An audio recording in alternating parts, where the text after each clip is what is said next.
Hello guys, welcome back to our channel You Be Fit, your one place destination fit mind, body and soul।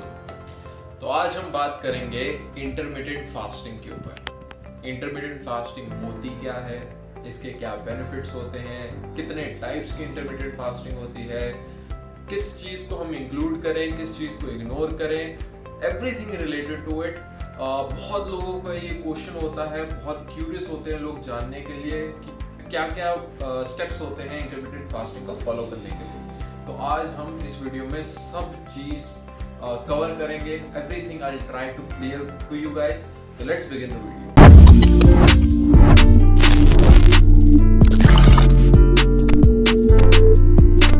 सबसे पहले बात करते हैं intermittent fasting होती क्या है। इंटरमिटेंट फास्टिंग होती है कि देयर इज अ पीरियड जिसमें आपको फास्ट करना है and there will be a period जिसमें आपको फीड करना है। फीड मतलब खाना खाना है। अब जब वो फास्टिंग किसी प्रोसेस के लिए, किसी रीजन के लिए की जाती है, वो रीजन है हमारा फैट लॉस का, टू इम्प्रूव आवर हेल्थ। तो वो फास्टिंग का पीरियड हम रखते हैं usually 16 hours, may be more than that. 24 hours का फास्ट होता है, 48 आवर का फास्ट होता है, नॉट मोर देन दैट, और इससे कम भी नहीं। तो ये फास्टिंग पीरियड है एंड एक फीडिंग पीरियड होगा जिसमें आपको एक डेफिनेट अमाउंट ऑफ पीरियड होगा, लाइक 8 आवर्स अगर आप 16 आवर फास्ट कर रहे हैं, या 24 आवर्स अगर आप 24 आवर फास्ट कर रहे हैं, तो उस हिसाब से ये फीडिंग पीरियड होता है। Feeding period, fasting period, feeding period and fasting period, this is a cycle that will go on. This is called intermittent fasting. इसके टाइप्स होते हैं 16 to 8 जो मैं बता चुका हूँ। 16 आवर आपको फास्ट करना है, 8 आवर आपको फीड करना है। सेकेंड टाइप होता है 5:2, मतलब 7 दिन में 5 दिन आपको खाना खाना है, मतलब फीड करना है, 2 दिन उसमें आपको फास्ट करना है। एग्जाम्पल, मंडे को आपको नॉर्मल जो आपकी रूटीन है फॉलो करनी है, ट्यूसडे आपको फास्ट करना है, वेडनेसडे फिर वही रूटीन फॉलो करनी है, थर्सडे फिर से fast and Friday Saturday Sunday आपको फीड करना है। This is 5:2। एक और होता है alternate day fasting. Alternate days मतलब कि एक दिन आपको फास्ट करना है, एक दिन आपको खाना खाना है, ऐसे एक एक दिन आपको फास्टिंग फीडिंग करनी है। एंड ऐसे ही बहुत ही और भी तरह के होते हैं। पैलियो डाइट होता है, वॉरियर डाइट होता है, but the major focus that I want you to do is 16 to 8 ratio, because that is the most efficient to reach your goals, that is most healthy way according to me। तो मैं उसी के बारे में आपको बताऊंगा। अब बात करते हैं इसकी बेसिक्स क्या होते हैं, बॉडी के अंदर क्या चेंजेस आते हैं जब हम इंटरमिटेंट फास्टिंग करते हैं। तो सबसे पहले बात करते हैं कि जब हम कोई भी चीज खाते हैं, whatever we eat, specially carbohydrate के बारे में बता रहा हूं, तो that carbohydrate is broken down into glucose. जब वो हमारे ब्लड स्ट्रीम के अंदर जाता है तो वो ग्लूकोज में कन्वर्ट हो जाता है, जो कि डिफरेंट ऑर्गन्स में जाके in the form of energy काम करता है, जो हमें एनर्जी प्रोवाइड करता है। अगर हमारे पास कार्बोहाइड्रेट जब ज्यादा हो जाते हैं तो वो कन्वर्ट हो जाता है लिवर के अंदर ग्लाइकोजन के रूप में। तो ग्लूकोज से ग्लाइकोजन में कन्वर्ट हो जाता है जब एक्सेसिव में हो। जब और ज्यादा एक्सेसिव में हो तो वो लिवर के अंदर तो होता ही है, जब ग्लाइकोजन भर जाता है लिवर के अंदर, फिर वो फैट में कन्वर्ट होना शुरू हो जाता है, तो फैट एक्यूमुलेट होना शुरू हो जाता है। These are the sources of energy in our body. First of all glucose, then glycogen, then fat. तो इस वे से बॉडी हमारी एनर्जी को स्टोर करना शुरू कर देती है, लास्ट में आ जाता है फैट। तो ये रीजन होता है हमारा फैट, हमारी बॉडी के अंदर फैट क्यों आता है। अब इंटरमिटेंट फास्टिंग क्या करती है कि बॉडी के अंदर ग्लाइकोजन, जब हम थोड़ी देर के लिए फास्ट करते हैं, ग्लूकोज तो कम हो जाता है बॉडी के अंदर बिल्कुल, तो बॉडी को एनर्जी चाहिए, तो फिर वो लिवर में से ग्लाइकोजन निकालती है। तो ग्लाइकोजन निकालने में 10 से 12 घंटे लग जाते हैं बॉडी को, normally for an average person. अब 10 से 12 के बाद अगर हमें 16 आवर फास्ट करना है, तो जो बाकी के 4 घंटे होंगे, तो वो बॉडी कोशिश करेगी फैट में से एनर्जी निकालनी शुरू करे। This is called intermittent fasting. इसके बाद आप फीडिंग कर सकते हैं नॉर्मली एंड फिर से फास्टिंग कर सकते हैं। दिस इज द प्रोसेस कि आपका फैट लॉस जर्नी शुरू हो जाएगी। अब इंटरमिटेंट फास्टिंग के क्या क्या बेनिफिट्स होते हैं। प्रमोट्स फैट लॉस, जो मैं बता चुका हूँ, मेरी एक पहले भी वीडियो है स्टबर्न बॉडी फैट के ऊपर, उसमें भी मैंने बताया है कि intermittent fasting helps to lose stubborn body fat also, तो वो भी आप देख लीजिए, ऊपर लिंक गिवन होगा। ऑल्सो विद इट आपका ब्लड प्रेशर लोअर करने में हेल्प करता है, कोलेस्ट्रॉल डिक्रीज करता है, कोलेस्ट्रॉल आपका मैनेज करने में हेल्प करता है, आपकी साइकोलॉजिकल, आपकी न्यूरॉन्स को और स्ट्रॉन्ग करता है, तो इसके मल्टीपल बेनिफिट्स हैं। अब बात करते हैं हार्मोनल क्या चेंजेस आते हैं बॉडी के अंदर। तो दो मेजर हार्मोन्स हैं जो बॉडी के अंदर जिनको ये इफेक्ट करता है। सबसे पहले है इंसुलिन। अगर आपको इंसुलिन का नहीं पता तो मैं बताता हूँ। इंसुलिन जैसे हमारी ग्लूकोज ब्लड के अंदर आता है, उसी हिसाब से इंसुलिन भी अपने आप को इंक्रीज करना शुरू कर देता है। जैसे ग्लूकोज इंक्रीज हुआ तो इंसुलिन भी इंक्रीज होगा।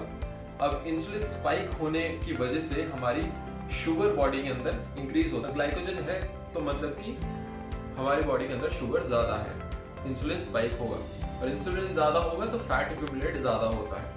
अब इंटरमीडिएट फास्टिंग क्या करता है, इंसुलिन को डिक्रीज कर देता है। इंसुलिन जब डिक्रीज हो जाएगा तो सबसे पहले बॉडी के अंदर शुगर लेवल है, तो जिस बंदे को शुगर की प्रॉब्लम है तो वो भी डिक्रीज हो जाएगी। एंड अलोंग विद इट, जैसे मैंने बताया कि इंसुलिन ज्यादा हो तो फैट लॉस नहीं होता, जब इंसुलिन कम हो जाता है, इंसुलिन ज्यादा सेंसिटिव हो जाता है, तो फैट लॉस होना शुरू हो जाता है। तो सबसे पहले इंसुलिन कम करता है ये। And second thing is noradrenaline. This is a hormone that is present in nervous system. तो हमारी नर्वस सिस्टम के अंदर ये हार्मोन फैट में से एनर्जी निकालता है, फैट को एनर्जी में कन्वर्ट करता है। तो ये दो हार्मोन्स हैं जो इंटरमीडिएट फास्टिंग की वजह से प्रमोट होते हैं, जो इफेक्ट होते हैं। अब नेक्स्ट बात करते हैं कि आपको अगर आपने फास्टिंग करनी है, इंटरमीडिएट फास्टिंग, तो आपको क्या करना चाहिए। What I recommend is 16 to 8 fasting is the best वे। 16 घंटे आपको फास्ट करना है, 8 घंटे आपको खाना खाना है। अब 16 घंटे आप फास्ट कैसे कर सकते हैं, अगर मैं एग्जांपल देता हूँ, 12 बजे, दोपहर के 12 बजे से लेके रात के 8 बजे तक आप अपनी normal day to day eating कर सकते हैं, जो आप नॉर्मली खाते हैं। रात को 8 बजे के बाद अगले दिन 12 बजे तक आप फास्टिंग कर सकते हैं। That means you just have to skip your breakfast, only that. सिर्फ ब्रेकफास्ट स्किप करना है एंड आपको अपनी डेली रूटीन फॉलो करनी है। अब अगर आपको फैट लॉस करना है तो एक चीज आपको हमेशा दिमाग में रखनी पड़ेगी कि अगर आप कैलोरीज डेफिसिट में नहीं हो तो आप बिल्कुल फैट लॉस नहीं कर सकते। चाहे आप इंटरमीडिएट फास्टिंग कर लो, चाहे कोई भी डाइट यूज कर लो। तो इसके लिए अगर आपको यहाँ भी फैट लॉस करना है तो इंटरमीडिएट फास्टिंग में भी आपको कैलोरी डेफिसिट रहना ही पड़ेगा। तो कोशिश कीजिए, मैं आपको बताता हूँ कि जब आपको खाना खाना है तो आप अपनी कैलोरी मेंटेनेंस जो भी है उससे डेफिसिट में रहिए। मैं अप्रॉक्सीमेटली बता रहा हूँ, जस्ट अ कैलकुलेशन, कि आप अपनी बॉडी वेट को लीजिए, उसको 2.2 से मल्टीप्लाई कीजिए and multiply it with further 13। तो जो भी आंसर आएगा that is the calories that you have to intake in those 8 hours. 8 घंटे के बीच में आप मेजर कीजिए कि आप जो भी खाना खाएं यही कैलोरी तक पहुंच पाए हो। तो that is the amount of calories that you have to take. अब इसमें बात करते हैं प्रोटीन कितना लेना है आपको। You have to take your body weight and multiply it with either 1.8 और 2.2। इसके बीच में कोई भी नंबर में आप इसको अपने बॉडी वेट को मल्टीप्लाई कर सकते हैं। जो नंबर आएगा that is the amount of protein that you have to take. ठीक है, सिर्फ इतने ग्राम प्रोटीन आपको लेना है एंड फर्दर आपको कार्बोहाइड्रेट एंड फैट्स लेने हैं। तो ये ओवरऑल मैं बता रहा हूँ कि आपको मेजरली क्वेश्चंस क्या रहते हैं लोगों के, प्रोटीन कितना लेना है, कैलोरीज कितनी लेनी है, तो उससे आपको पता लग जाएगा। ये है आपकी ईटिंग विंडो में ये चीज होनी चाहिए। अब आप कैसे भी इसको मैनिपुलेट कर सकते हैं। अब बात करते हैं कि एक्सरसाइज कब करनी चाहिए और कौन सी करनी चाहिए। अगर आपका बिजी शेड्यूल है तो I just want you guys to do workout for 20 minutes. अब 20 मिनट में आप वॉकिंग कर सकते हैं, साइकिलिंग कर सकते हैं, रनिंग कर सकते हैं, जॉगिंग कर सकते हैं, कुछ भी कर सकते हैं। बस 20 मिनट आपको एक्सरसाइज करनी है एटलीस्ट। अगर आप एटलीस्ट आप इतना कर सकते हैं। अगर आपके पास टाइम है तो आप वर्कआउट कर सकते हैं 45 मिनट टू 1 आवर। कोई भी वर्कआउट कर सकते हैं जो रेगुलरली आप करते आ रहे हैं, वो वाला वर्कआउट आपको परफॉर्म करना है। अब आपको कब करना है, तो कोई इसका स्पेसिफिक टाइम नहीं है, कोई ऑप्टिमल ऐसा कोई टाइम नहीं है जिसमें आपके फैट लॉस बहुत ज़्यादा होगी। आप कभी भी वर्कआउट कर सकते हैं, रात को सोने से पहले कर सकते हैं, सुबह उठते वक्त कर सकते हैं, फीडिंग पीरियड में भी कर सकते हैं और फास्टिंग पीरियड में भी कर सकते हैं। कहने का मतलब ये है। अब आपको वर्कआउट करने के बाद प्रोटीन शेक लेना है कि नहीं लेना है। तो अगर आप फास्टिंग पीरियड में वर्कआउट कर रहे हैं तो आपको प्रोटीन शेक नहीं लेना, वो भी इग्नोर करना है। और अगर आप फीडिंग पीरियड में कर रहे हैं तो आप प्रोटीन शेक ले सकते हैं। आपको ये रूल फॉलो करना ही पड़ेगा। अब मैं रेकमेंड करूंगा कि अगर आप सुबह 10 बजे से लेकर 12 बजे तक, अगर आप जो मैंने आपको रूटीन बताई 12 से 8 फीडिंग है, तो आप 10 से 12 फीडिंग शुरू होने से पहले आप वर्कआउट करके आ सकते हैं एंड आप अपना प्रोटीन शेक ले सकते हैं and you can break your fast with a protein shake. This is the best way which I recommend, but आप किसी भी तरीके से कर सकते हैं। एवरीथिंग विल बी सूटेबल, मतलब कुछ भी चीज़ आपके वर्क कर सकती है इंटरमीडिएट फास्टिंग में। अब बात करते हैं कि इंटरमीडिएट फास्टिंग में आप क्या चीज़ कंज्यूम कर सकते हैं। You can have water. Water is very essential, metabolism increase करता है। Also you can take black coffee, black tea, green tea. आप ये चीज़ें कंज्यूम कर सकते हैं। सारी वो चीज़ें जिसमें कैलोरीज बहुत जीरो रहती हैं, बहुत कम रहती हैं, वो वाली चीज़ें आपको कंज्यूम करनी है। अगर आप कोई भी ऐसे ड्रिंक भी कंज्यूम कर रहे हैं जिसमें कैलोरी जीरो है तो यू कैन डू दैट। ये है फास्टिंग में। और फीडिंग पीरियड में आप कुछ भी खा सकते हैं, but try to be in calories deficit. अब बात करते हैं कि फास्ट ब्रेक कैसे करना है। तो फास्ट ब्रेक करते वक्त आपको ये चीज़ दिमाग में रखनी है कि कोई भी ऐसी चीज़ जो कि आपके इंसुलिन बहुत ज़्यादा जल्दी स्पाइक कर जाए, जैसे sugary drinks, sugary food, okay, जिसका ग्लाइसेमिक इंडेक्स बहुत ज़्यादा होता है, दैट दोज थिंग्स जिसका कार्बोहाइड्रेट बहुत ज़्यादा इंसुलिन स्पाइक करता है, एनर्जी बहुत इंस्टेंट प्रोवाइड करता है, वो चीज़ें आपको इग्नोर करनी है। रैदर आपको वो चीज़ें कंज्यूम करनी है ब्रेकफास्ट करते वक्त। थोड़े से कार्बोहाइड्रेट जिनका ग्लाइसेमिक इंडेक्स कम रहे, जैसे राइस, ओट्स, ये चीज़ें हैं जो धीरे धीरे इंसुलिन को स्पाइक करती हैं, धीरे धीरे ऊपर लेके जाते हैं। कंट्रोल्ड वे में इंसुलिन रिलीज होता है। साथ में आपको प्रोटीन, लीन प्रोटीन का सोर्स, प्रोटीन शेक पी सकते हैं। कोई भी प्रोटीन का सोर्स, अगर आप वेजिटेरियन हैं टोफू खा सकते हैं, सोया की कोई चीज़ कंज्यूम कर सकते हैं, पनीर ले सकते हैं, up to you. And fat is optional, fat आप ले भी सकते हैं, नहीं भी ले सकते, नो प्रॉब्लम इन दैट। अगर आप इंक्लूड करेंगे तो वो धीरे धीरे इंसुलिन स्पाइक करने में हेल्प करता है। तो peanut butter, okay, avocado, olive oil, dressing, तो इसको आप ऑलमंड्स ले सकते हैं।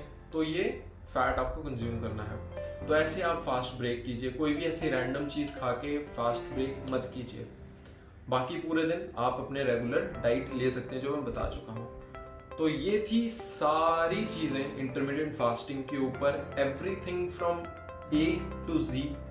अगर आपने अच्छे से ये चीज़ें सुनी होंगी या अच्छे से ये चीज़ जो मैंने बताया वो कंज्यूम कर लेंगे तो आपको किसी और से हेल्प लेने की ज़रूरत नहीं पड़ेगी। मैंने सब चीज़ बता दी है, सब चीज़ इसमें इंक्लूडेड है। तो आई होप कि ये चीज़ आपको हेल्प करेगी। I have included everything in it and I want you guys to improve your lifestyle, to change it and आपकी जो भी गोल है, जो भी जर्नी है, आप उसमें सक्सेसफुल हो, वेट लॉस जर्नी है। तो कमेंट सेक्शन में मेरे को लिख के ज़रूर बताइएगा कि अगर ये वीडियो हेल्पफुल थी आपके लिए कि नहीं थी, एंड कोई भी सजेशन हो do let me know. Description के अंदर मेरा इंस्टाग्राम का लिंक भी गिवन है, तो वहाँ भी जाके चेक कर लीजिए। आई यूजुअली डाइट की या वर्कआउट की टिप्स डालता रहता हूँ वहाँ पर। And please do like, subscribe and share this channel and this video to those guys who need this video, who want to know this. So thank you guys, I love you all.